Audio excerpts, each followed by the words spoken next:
ಇದು ನಾನು ಯಾವತ್ತೂ ಮರೆಯಲ್ಲ. ನಾನು ಏನೂ ಮಾಡೇ ಇಲ್ಲ. ಋಣ ಇದ್ರೆ ಮಾತ್ರ ಗಂಡ ಹೆಂಡತಿ ಬಂದಾಗೋಕೆ ಸಾಧ್ಯ.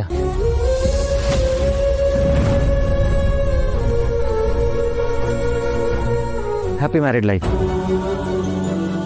Sanju. Happy married life. Priyan ಚೆನ್ನಾಗಿ ನೋಡ್ಕೊ. ಹೊರಗಿಂದ ಬಂದವರೆಲ್ಲ ಸಾಮ್ರಾಜ್ಯ ನಡೆಸ್ತಾ ಇದ್ದಾರೆ.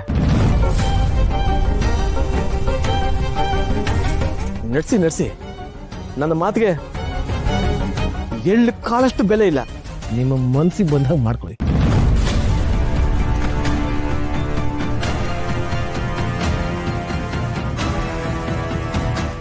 ರಮೇಶನ್ ಬಗ್ಗೆ ಯಾರು ತಲೆ ಕೆಡ್ಸ್ಕೋಬೇಡಿ. ಮುಂದಿನ ಕೆಲಸ ಆಗೋದು ಮುಖ್ಯ.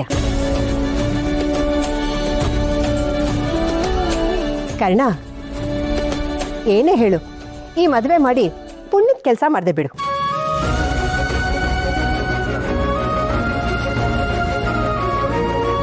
ರಿಯಾ ನಾವು ನೋಡಿರೋ ಹುಡುಗಿನೇ. ವಿದ್ಯಾ, ಬುದ್ಧಿ, ಒಳ್ಳೆ ಸಂಸ್ಕಾರ ಇದೆ. ನೀನು ನಮ್ಮನೆಗೆ ತಕ್ಕ ಸೊಸೆ. ಸಂಜಯ್, ನೀನ್ ಎಷ್ಟೇ ಕೋಪ ಮಾಡ್ಕೊಂಡ್ರು ರಿಯಾನೇ ನಿನ್ ಲೈಫ್ ಪಾರ್ಟ್ನರ್. ರಿಯಾನೇ ನಿಂಗೆ ಪರ್ಫೆಕ್ಟ್ ಪೇರ್ ಅನ್ನೋದ್ರಲ್ಲಿ ನಮ್ಗೆ ಯಾರಿಗೂ ಡೌಟೇ ಇಲ್ಲ.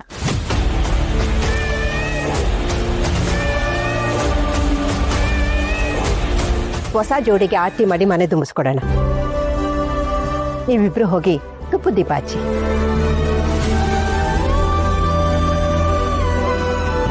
ಅಂಥದ್ದೆಲ್ಲ ನನ್ಗೇನು ಹೇಳಬೇಡಿ. ಸಂಜು, ಇದೆಲ್ಲ ಮಾಡೋದ್ರಿಂದ ನಿನ್ಗೆ ಒಳ್ಳೇದಾಗುತ್ತೆ. ಎಲ್ಲದಕ್ಕೂ ಹಠ ಮಾಡಬೇಡ. ಈಗಾಗಿರೋ ಒಳ್ಳೇದೇ ಸಾಕು. ಈ ಶಾಸ್ತ್ರ ಮಣ್ಣು ಮಸಿ ಅಂತೆಲ್ಲ ಹೇಳಿ ನನ್ಗೆ ಇರಿಟೇಟ್ ಮಾಡಬೇಡಿ. I don't believe in this.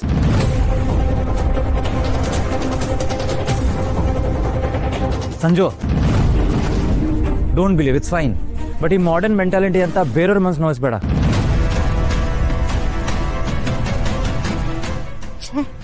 ನಮ್ಮ ಮನೇಲಿ ಒಂದು ಮದುವೆ ಆದ್ರೂ ನೆಟ್ಟಗಾಗಿದ್ಯಾ? ಸಂಜೆ ಮದುವೆ ಆದ್ರೂ ಗ್ರ್ಯಾಂಡ್ ಆಗಿ ಮಾಡೋಣ ಅಂತ ಕೋಟೇಶ್ವರನ ಕರ್ಕೊಂಡು ಬಂದೆ. ಎಲ್ಲ ಹಾಳಾಗೋಯ್ತು.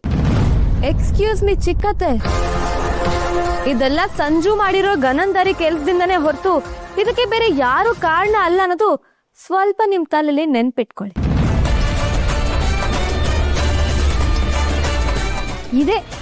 ಇದೇ ನಮ್ಮ ಮನೇಲಿ ದೊಡ್ಡ ಪ್ರಾಬ್ಲಮ್ಮು. ಮಾತಿಗೆ ಮಾತು ಬೆಳೆಸೋರ ಎಲ್ರು. ದೊಡ್ಡವರು ಚಿಕ್ಕವರು ಅನ್ನೋದು ಯಾರಿಗೂ ಇಲ್ಲ ಇಲ್ಲಿ.